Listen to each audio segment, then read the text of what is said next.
Lawrence Gardner was a British author and lecturer.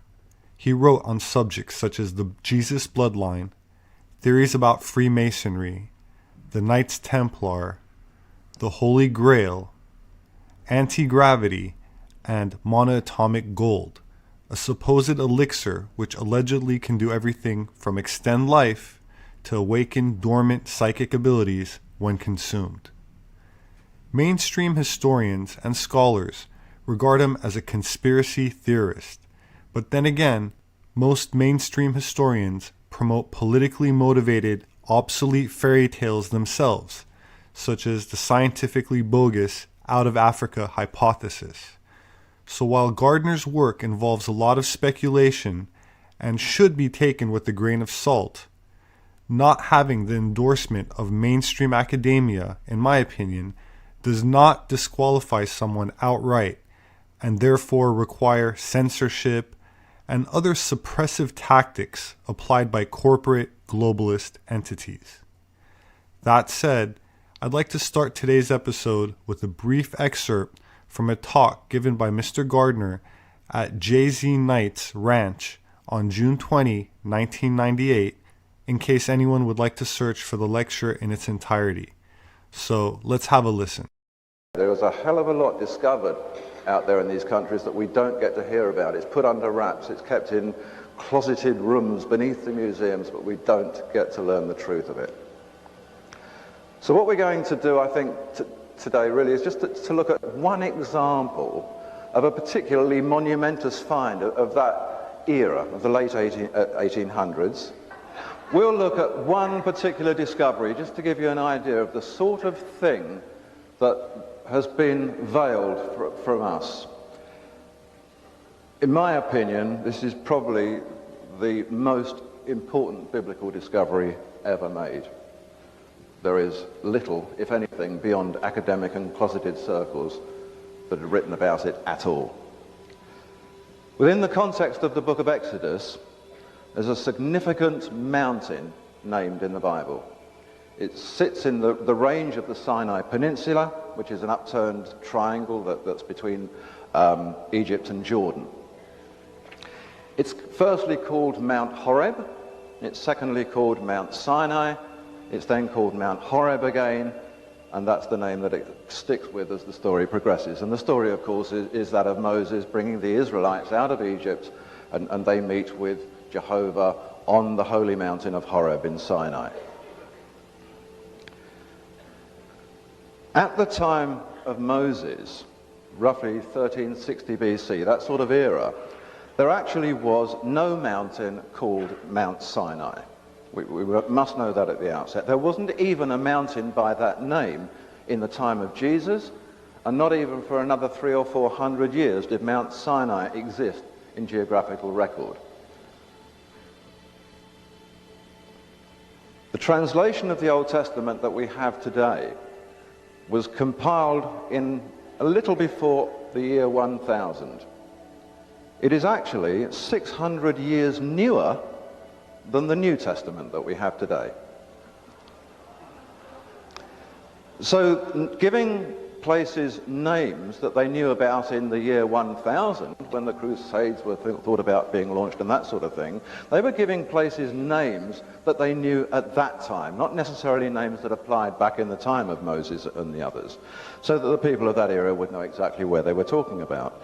Now, the mountain generally called Mount Sinai now sits in the south of that triangular peninsula. It was actually given its name and called Mount Sinai in the 4th century. A mission of Greek Christian monks decided to build a little mission there, and they decided that this was Mount Sinai of the Bible. It's sometimes called Jebel Musa, which means Mount of Moses. And there's a small Christian retreat there today. It's called St. Catherine's Monastery. But was that the mountain that actually was the Mount Sinai of the Bible, or the Mount Horeb of the Bible? It transpires that it was not. Exodus actually goes to some length to explain to us exactly where this magical mountain was. The mountain that Moses and the Israelites went to on their way from Egypt across to the land of Midian. It tells us that they crossed the wilderness regions of Shur and Paran, And they came to this mountain. Well, in actual fact, if one follows the route on the map, exactly the route that's given to us in Exodus, that they are hundreds and hundreds of miles away from the Mount Sinai that sits on our maps today. In fact, they travel so north across Sinai that they are within hundreds of miles of the Red Sea. They actually crossed the strip of land at the top where the Suez Canal sits today. So it seems rather strange that they should have diverted by hundreds of miles to cross the Red Sea at a point where Moses had to part the waters. Wasn't the case. They were very north of that, and it tells us where they went across there. It tells us exactly where Mount Horeb was. The word Horeb is an Arabic word. It simply means desert. Mount Horeb was desert mountain. And desert mountain is something which has been well known for a long, long time. And at the moment, this time and for this century, it's been called the mountain of Serabit el-Kadim, the prominence of the Kadim. This sits about 2,600 feet above sea level, exactly where Exodus tells us it was, on the route from Egypt, the land of Goshen, across to the land of Midian. Well, in the late 1890s, the British Egyptologist Sir Flinders Petrie of the University College in London decided to apply to the Egyptian Exploration Fund for money to go and investigate this mountain. By 1904, he and the team were there. They were standing at the foot of Mount Serabit, and in the following year, Petrie published privately the results of their findings with photographs, records, and maps. But he added to his notes to this publication that the report that he made, despite its funding source, would not generally be made public by the Egyptian Exploration Fund. The subscribers to the fund would receive maps, they would receive little bits of information, but the detail of what they found would not be mentioned at all. The officers would simply tell even their own members what they wanted to tell from the results of Petrie's findings. Why? Had he in fact broken some regulation of the articles? Had he found something that he wasn't supposed to find? Well, that's exactly what had happened. He discovered the secret of this magical, sacred mountain of Moses. Sinai was not a foreign land to the Egyptians. It was actually part of Egypt. It came under pharaonic control. So Moses and the Israelites, when they left Egypt and crossed into Sinai, were theoretically, for that moment in time, still in Egypt. Sinai came under the control of some particular public officials. One was called the Royal Chancellor, other was called the Royal Messenger, and these people governed Sinai.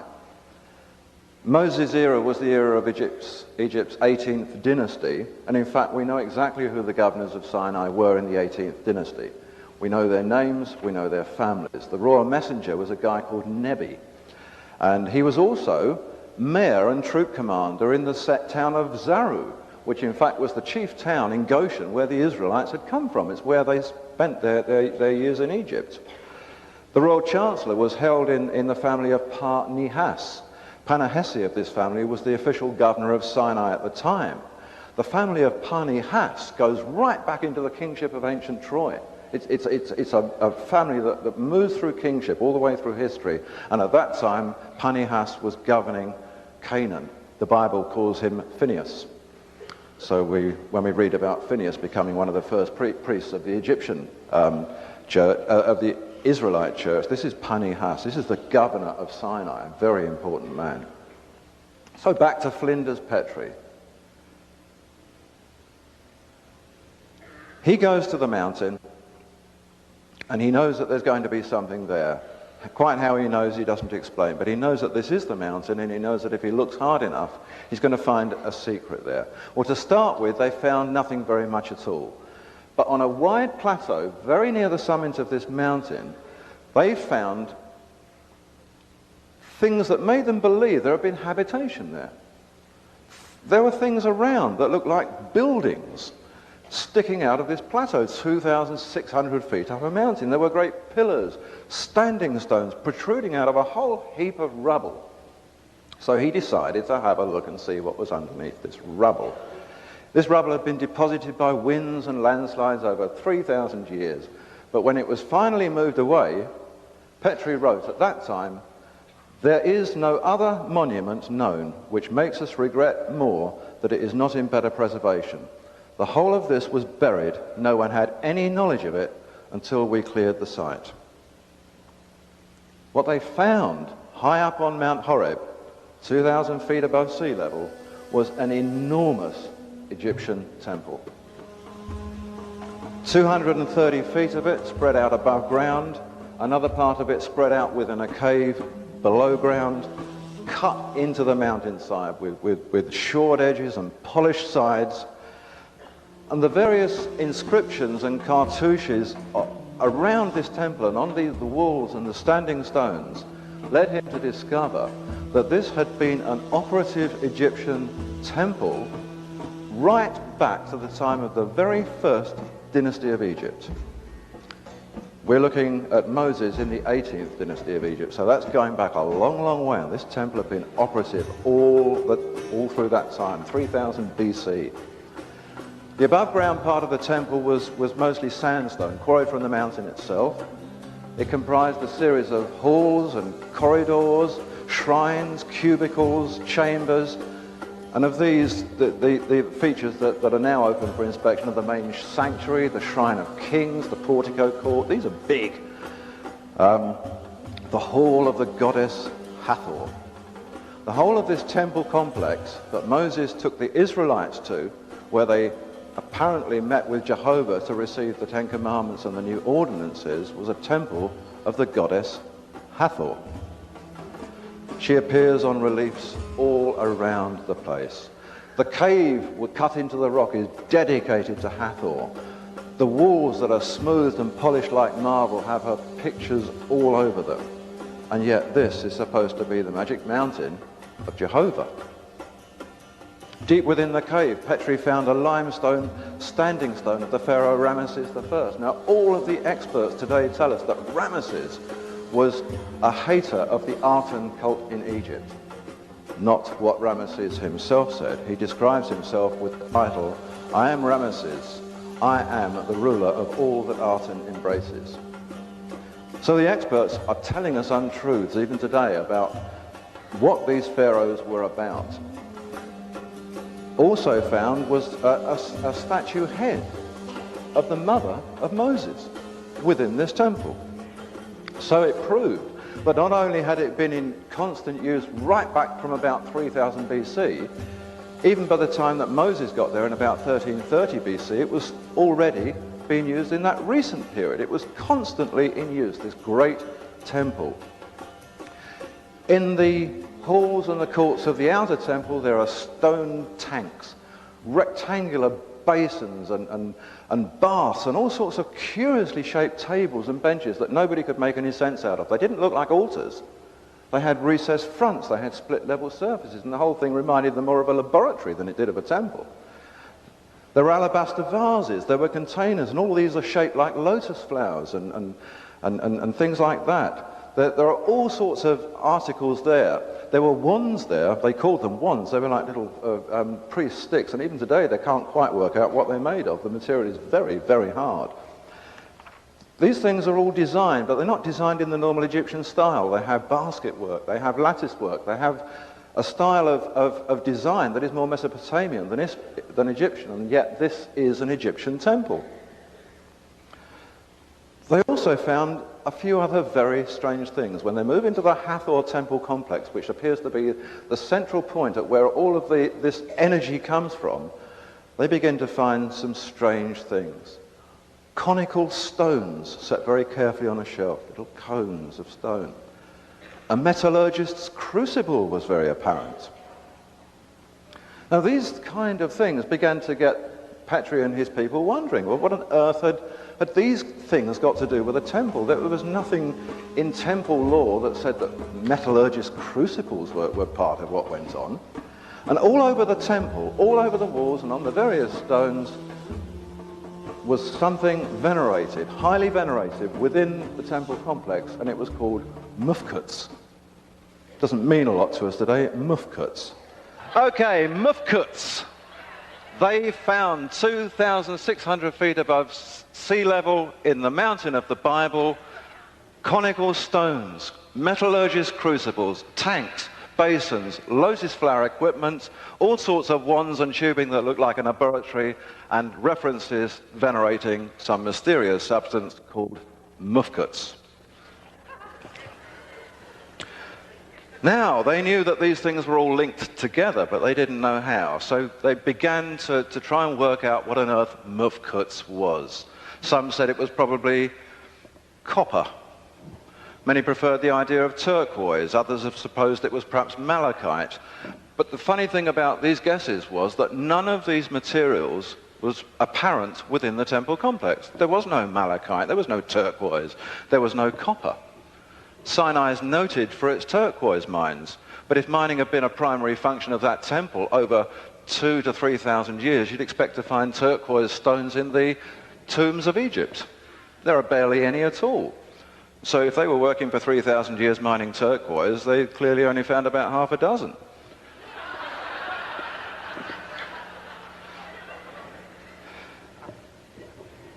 Copper, they said. Well, it didn't take them long to realize that if you were mining and smelting copper, you need very different equipment to this sort of equipment. This was not metal rectification equipment in the way that they knew it. Copper was apparent in Sinai, but down in the deep valleys there were smelting works, old smelting works, and they were nothing like this temple at all. There was no residue of copper anywhere except references to mufkuts. Another cause of wonderment as they traveled around this, as they kept removing all of this rubble, was that they kept seeing inscribed references to bread. Everywhere there were references to bread, and bread was always written alongside mufkuts. The other thing that happened all the time was that the most prominent of all the hieroglyphic signs outside that was the sign for light. Now, bread and light and mufkuts all seem to be equally important within this temple complex. This was nothing to do with copper. It had something to do with these strange tanks, these strange laboratory tables with their recessed fronts and split level surfaces. So, bread, mufkuts, light, conical stones, metallurgist crucibles, all of these posed a problem until they decided to clear the rubble from a series of square storerooms in one of the parts of the temple. As they removed the rubble, they came across slabs of stone beneath the rubble.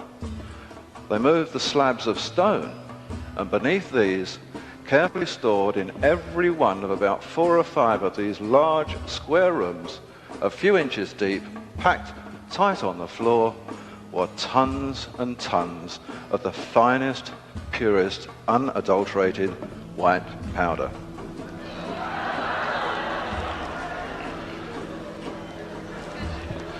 So, said the experts, this is clearly the result of copper smelting. This clearly was from the burning of plants to produce alkali. Quite why they would want to produce alkali, nobody really knew, but the more they tested it, the more they found that there was no plant residue there at all. And in fact, if they were going to have a temple for the burning of plants, they actually would have done better down in the valleys where there were more trees, not 2,600 feet up a mountain. So for want of any other explanation, it was decided that the white powder and the stones were perhaps associated with a sacrificial rite. They're clinging at straws here all the time, trying to work out what on earth this was. This is probably animal sacrifice.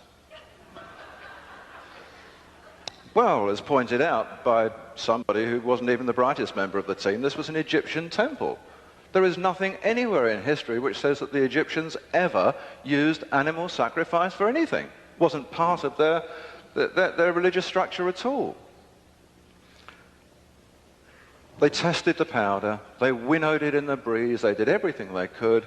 There was not a bone, a chip, a stone, a piece of plant, a piece of skin, anything in this powder. And it was described as being hard-packed talcum powder, which was impalpable to touch and just blew away in the breeze the moment you flicked it into the air.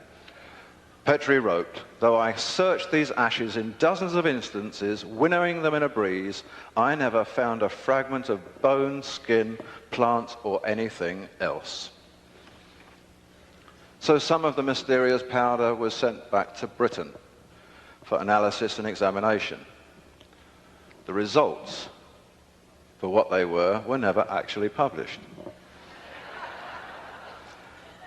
When people went back to have a look at the rest of the powder, and they reckoned there was about 50 tons of this, it had all, of course, been left a victim to the desert winds and erosion and rainfall and whatever, and that was the end of that.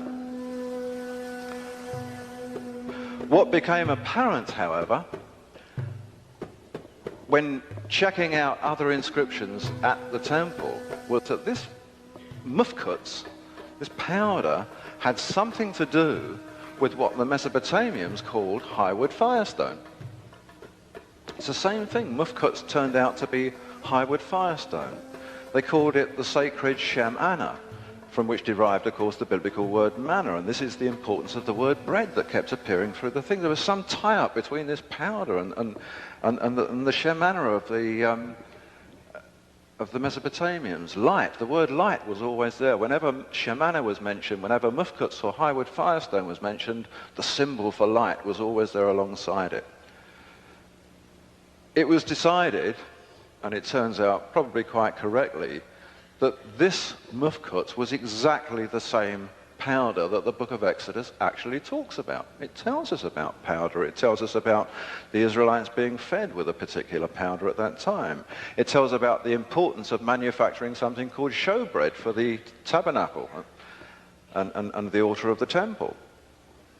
Showbread is exactly the same as show manna, and Shem-Anna is exactly what the Mesopotamians used to call it. It's the same thing. But the book of Exodus tells us that the guy who made the showbread for Moses' tabernacle was a guy called Bezaleel. Now, Bezaleel, it goes to great pains to tell us, was a goldsmith and a master craftsman. So this fellow has got the instructions, and they're laid down in the Bible for us to read, to make candlesticks, to make golden bowls, to make platters, to make all the ornaments for the Ark of the Covenant, and to make this bread, the goldsmith. Master craftsman is a particularly important word, and the more I looked for this definition, master craftsman, the more I found, going back and back and back in time. The definition exists way back to about 4000 BC. These were the great Vulcans, the texts tell us. The master craftsmen were the great Vulcans. They were the people in charge of the furnaces. They were the people who made the highwood firestone. So as for the crucible and the conical stones and the tanks and the tables and all of the equipment at Sinai, it was actually determined by the Petri team that this temple was clearly a laboratory. So the report went back to London, and I began by telling you what they didn't tell us. What they'd found was the alchemical workshop of the Pharaoh Akhenaten and of the 18 dynasties of pharaohs before him. A temple laboratory where the furnace smoked and roared, just as the book of Exodus tells us, in the production of the highwood firestone, the Shem-Anna. And Mount Sinai was altogether on a smoke, because the Lord descended upon it in fire. The smoke ascended as the smoke of a furnace, and the mountain quaked greatly. That's what it tells us. Prior to that, it came to pass that when the sun went down, it was dark, and behold, there was a smoking furnace. A burning lamp passed between the pieces. The burning bush seen by Moses, which was a fire, a blaze, exploded, but was not consumed, and an angel came out of it. If you think about it, it's pretty well identical to the experiment that David Hudson did with his pencil. The blaze of light. It had no effect on the object within it. It's the same story. In Exodus we read that Moses took the golden calf. We're now on the mountain. The Israelites had made a golden calf. He burnt it in the fire and ground it to a powder.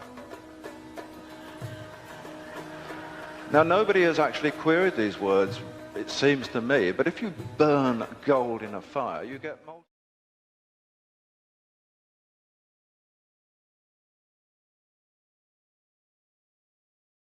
White powder. This was exactly the process of a Shem-Anna furnace, as the Egyptian records tell us. And that's precisely what was going on at this temple. They were actually making this stuff. 50 tons of it.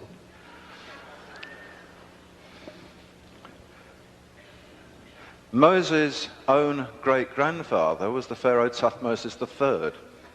Thutmose III had reorganized the ancient mystery schools of Thoth in Egypt and founded the royal school of the master craftsmen at Karnak.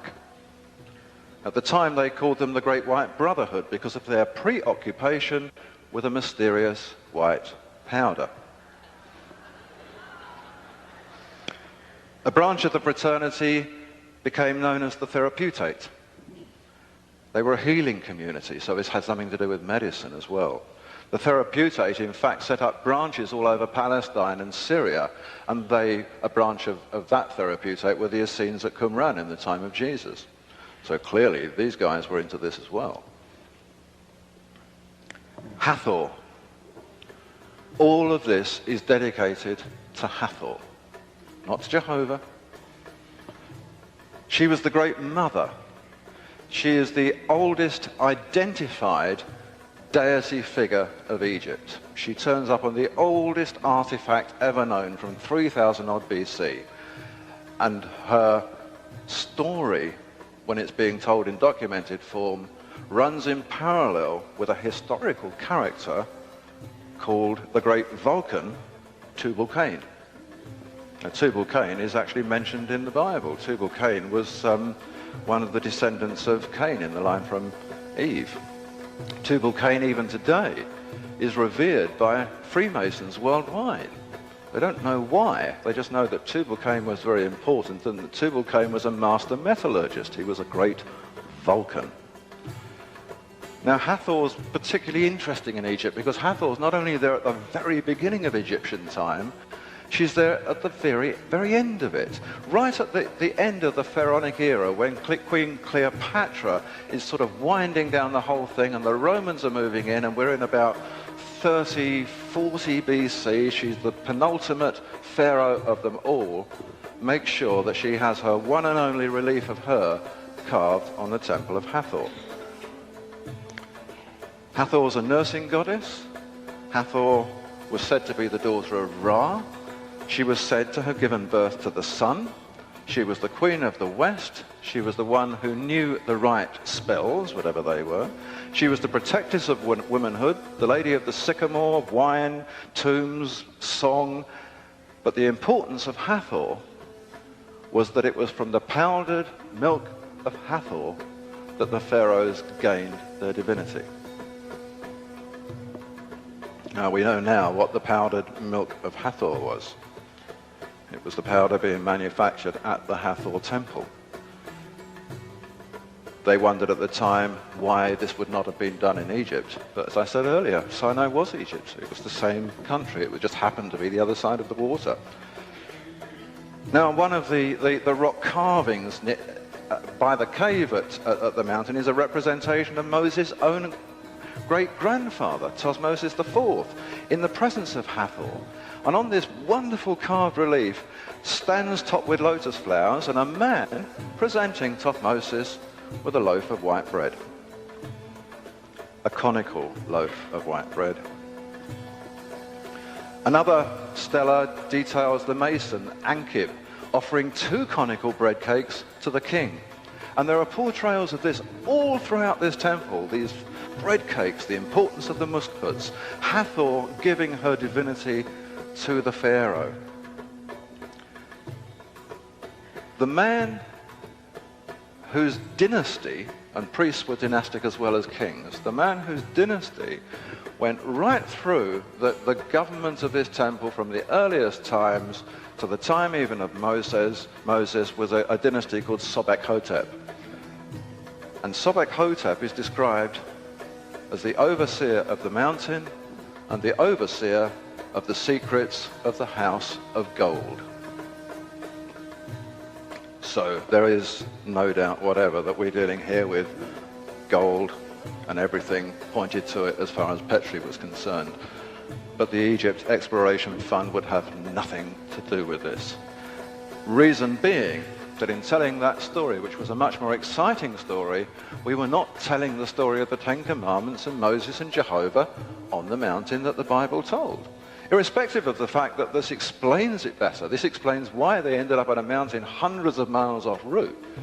it's still better for them not to tell the story.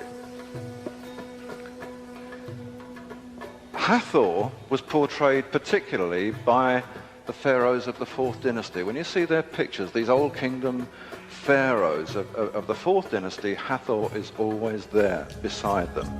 The 4th dynasty was the great dynasty of pyramid building.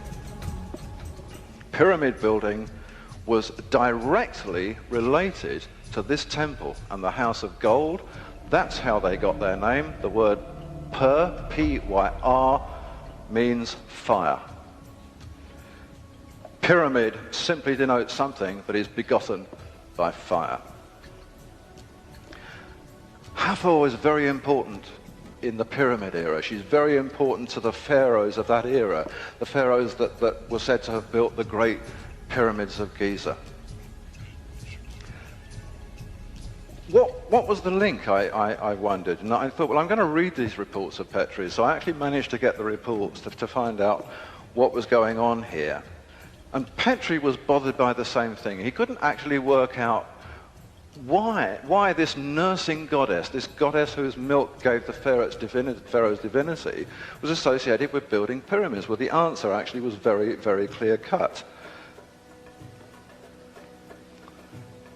Under the right circumstances, this powder is perfectly capable of transposing its own aspects to other things. This powder, if you remember the Hudson experiments, actually had its own weightlessness. It was exotic matter. Now, one of the great researchers into gravity from the 1960s was the Russian physicist Sakharov. And he wrote a lot about gravity at a 0 point. And he said this powder is exotic matter. He explained that it had, under testing, a gravitational attraction of less than 0. It weighed not only nothing, but this powder could weigh less than nothing. It's wholly exotic, he said. This powder can be made to move into a different dimension if we want it to. Not only can it itself weigh less than nothing, but its host can weigh less than nothing. Now, if you remember again the Hudson talks, remember the pan? The powder was in the pan. Not only did the powder lose its weightlessness, but so does the pan.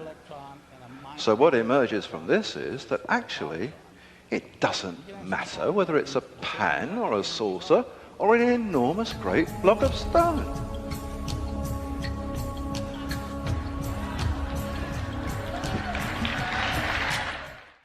David Hudson is credited by most people in the field as being the originator of the term orbitally rearranged monatomic elements, or by its acronym Ormus.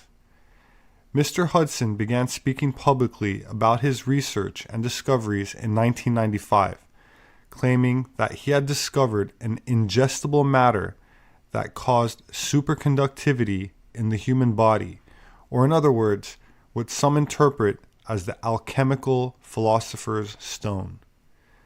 Hudson said that he stumbled upon some unusual carbon-based material when using old mining techniques to extract gold and silver from the salt-crusted bedrock on his property in the Arizona desert.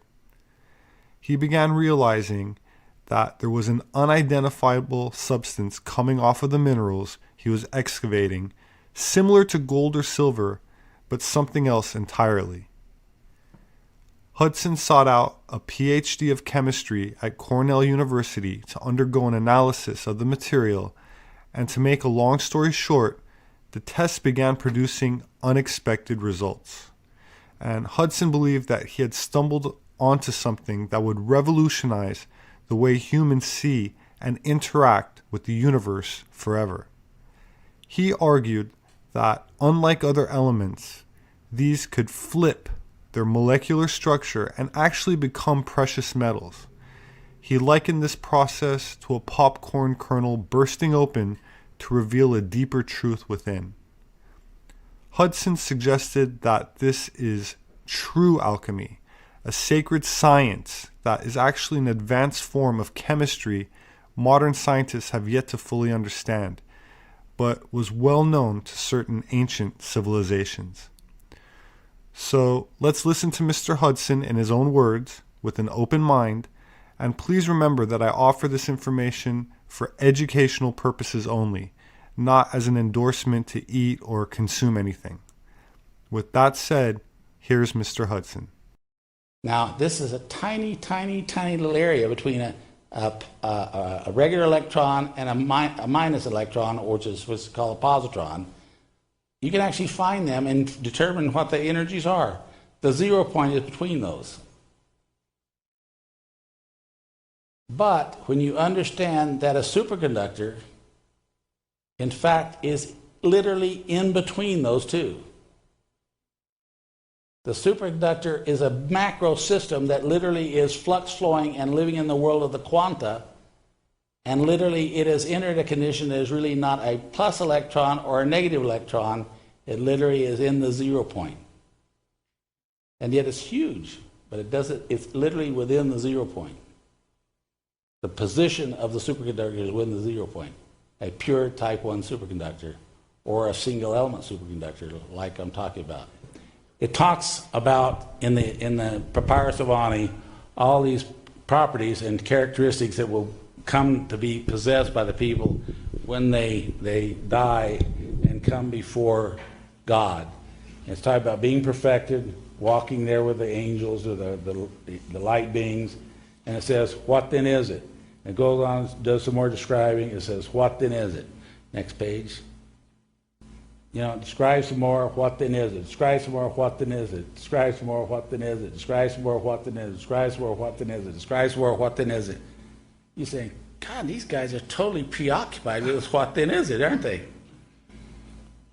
Nobody who read that previous to my bringing it to their attention ever questioned this. It was just what they said. I said, but somebody writing this, they got this real hang up about this what then is it?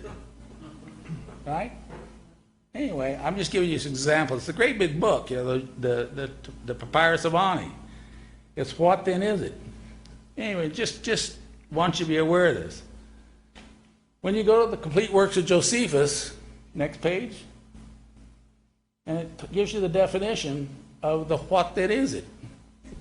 The word mana literally means, it translates literally to a question, what is it? That's what the word mana means. What is it? So this mysterious white substance that were being given to the Hebrews when they were out on the desert, just coincidentally were calling it the very same thing that they were calling it in Egypt 3500 BC. It's what is it? Or what then is it? You think that's a coincidence? I just love this hieroglyph because this is the whole story. This is the whole story in a nutshell. It's a jackal Anubis, which is the black jackal, which symbolically represented the digestive system. Here is the king offers the jackal Anubis, the digestive system, the white bread.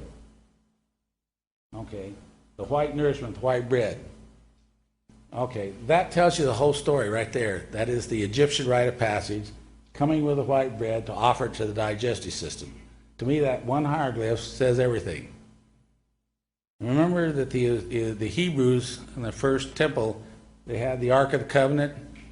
They carried it on poles, and in it they had the 10 Commandments and the pot of the manna, or the what then is it.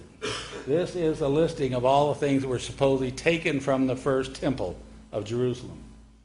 And right up there, I've colored the cones. I don't even notice here, it has all of the things they took, and it shows what they are. And you can see the Torahs and the tables up here, and the offertory tables, the pots, everything. But here in these elongated cones, it says, this one is silver, the white powder of silver, but all these others are the white powder of gold. And they're actually depicted as a long, elongated, triangle-shaped cone. Anyway, these are the things that were taken from the first temple, and there was white powder of gold taken What is it? All right. And this is it was at the bottom here, and this says code 138 on the left bears the superscription white bread, but was made of silver. So this is unique in that up here that says it was white bread, but it was actually silver. In Exodus, we learned that goldsmiths, not bakers, made the showbread. So it wasn't bakers that made the showbread, and it really wasn't called showbread in the first temple. It was called the bread of the presence of God. Okay, not showbread. It was when they built the second temple and the third temple that they started making showbread, not the bread of the presence of God. Anyway, this is Revelations. You know, what's supposed to happen when we will live for 1,000 years. We'll be like angels. We will literally know the thoughts of others. We will know the future, all these miraculous things that occur. There are no diseases, no illnesses. This is the end times. But to him that overcometh, he will be given the hidden manna, the white stone of purest kind, upon which shall be written a new name. You will be another new being. That's a prophecy, you know, from what, nearly 2,000 years ago. All right. It's referred to as the manna, food of the gods, food of the spirit, bread of the presence, semen of the Father in heaven, the golden tear from the eye of Horus, or that which issues the mouth of the Creator. The Egyptian people were very literal people. They were trying to describe this material so that you would understand what it looked like. The white powder is so insoluble, if it's taken into your body, it will literally not dissolve in the hydrochloric acid of the stomach. You have to take the white powder and literally hydrolyze it so it looks like a white snotty material. Okay, it's a hydroxide. That white snotty material then will instantly dissolve in hydrochloric acid when it goes to the stomach and be assimilated in through the digestive system, go into the body and move all throughout your body. Okay? And so it was referred to by the Egyptians as the semen of the Father in heaven.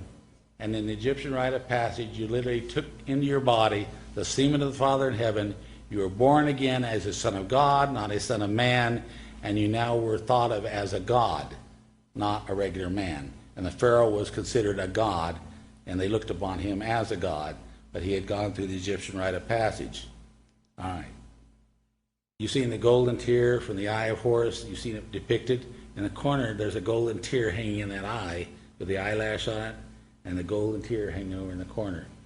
That which issues the mouth of Creator, the spittle. It talks about it being the semen of the Father in heaven. These are all ways of describing to you what it looks like. This hydrated oxide of gold looks like semen, okay? And they were literal people, so they weren't trying to be crude. They were just trying to let you understand what it literally looks like. The whole idea of someone claiming to be born again as a son of God, you know, in the Melchizedek priesthood, in the Melchizedek priest once a week would bring the manna and set it in the offering bowls on the golden table behind the veil of the Holy of Holies. And once a week they'd come, and anything that wasn't gone they would take and ingest themselves. Then they set more out for the next week. And this is what they did in the first temple. The Melchizedek priests supposedly could read people's minds. They could see the future. They knew all things. Anyway, my objective right here, and I want this to be very clear, I didn't speak for 12 years. But what I've seen in all our medical work is that this material, when we analyze using thermogravimetric analysis on the iridium, rhodium, platinum, palladium, gold, and silver, what we find is all of them superconduct, but most of them are 200, 300, 400 degrees centigrade. Gold is the only one that superconducts at room temperature. Gold will literally superconduct at body temperature. Gold is always referred to, no other metal, gold is referred to, other than this one issue where it said silver. And it's possible silver might work also, but I know gold works. Gold will be absorbed by the body. It is not a heavy metal. It will be taken in the body, and it literally will flux flow, not resonant couple now like your body function. It will flux flow within your body, and you literally will develop an aura that is maybe 50 times what you have right now. Okay, that's what literally is said will be coming and will change people to their original state of being as they were meant to be, as they were created to be, and all of the DNA will function, and you will physically not be recognized by people who knew you before you took this. You have to fast so there's nothing else in your digestive system. You have to take only the semen of the Father in heaven, or the bread of the presence of God, or whatever you want to call it, in your body in mega amounts. We're talking about at least a gram and a half of white powder, hydrated with water, at one time taking it, to get enough of it throughout the body that it looks like it will be literally capable of literally a superconductivity in your body. Okay, not resonance coupling.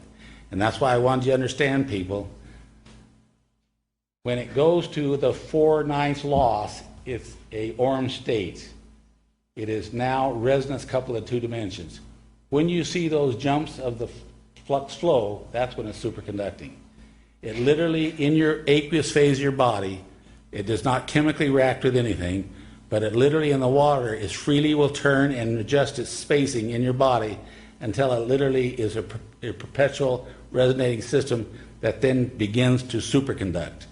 And when it begins to superconduct, you truly will become a light being, and you will appear to glow when you walk in the room. You will be one with the Godhead, as he said. All knowledge, all past, and all future is there in the vacuum. And when you have this superconduct body, you literally are one with the Godhead.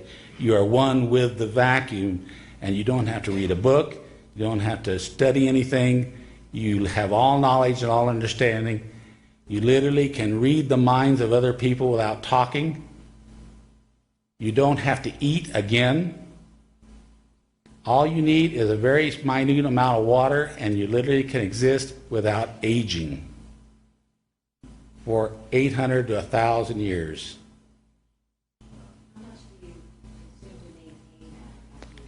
If you don't eat anything else, which you don't need to eat, because literally the energy fields around you are inducing energy into the superconducting body. So all the energy you need is around you. You don't have to eat. Only a very small amount of water is required to maintain yourself. About every 6 months, you'll need just a small amount of additional gold added to sustain it at this condition. But you don't have to go through the whole thing again. This is why the gods came here to earth, according to Sitchin, to get gold. It was very important to their society and their life. It was their food. They needed the gold. And they created the Adama to do the mining for them, and they kept Adama in Ed-een, and then they created a mate for him so he could procreate, and then eventually they gave him the secret of how to make the food of the gods. The god leader was very furious that man was given this information, because it was knowledge that only they were supposed to possess, and the knowledge of how to make the white powder of gold, which is the food of the gods, it was only known by certain people in ancient times. And those people did live for a very long times. As recorded in the Bible before the flood, people lived 800, 900, 1,000 years. And they could ascend and look face to face at God and the Creator and all their ancestors and all the people gone before them, and know all understanding of all things, and return back in their physical bodies, because they have a whole light body. Everything within that miser field now that comes on when it begins to flux flow is now literally timeless. Okay?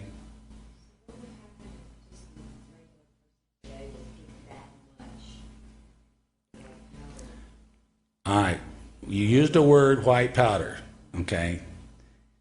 Nothing works but pure gold. And I was never interested in gold. All these years of research, I was working on rhodium, iridium, platinum. But in doing the medical research for the last 12 years, I can tell you that gold is the only one that seems to be correct. And now coming back and doing the studies on the TGA of gold, it literally flux flows at the initial temperatures. It starts going crazy. If you stuck through the entire presentation, thank you for listening. I hope you found it interesting. My name is Robert Sepehr. I'm an anthropologist. You can find my books on Amazon.com. Please subscribe to this channel for video updates. I appreciate those who support me on Patreon, as well as anyone that shares these videos, so thank you. Please leave your thoughts in the comment section, and I hope to see you again soon.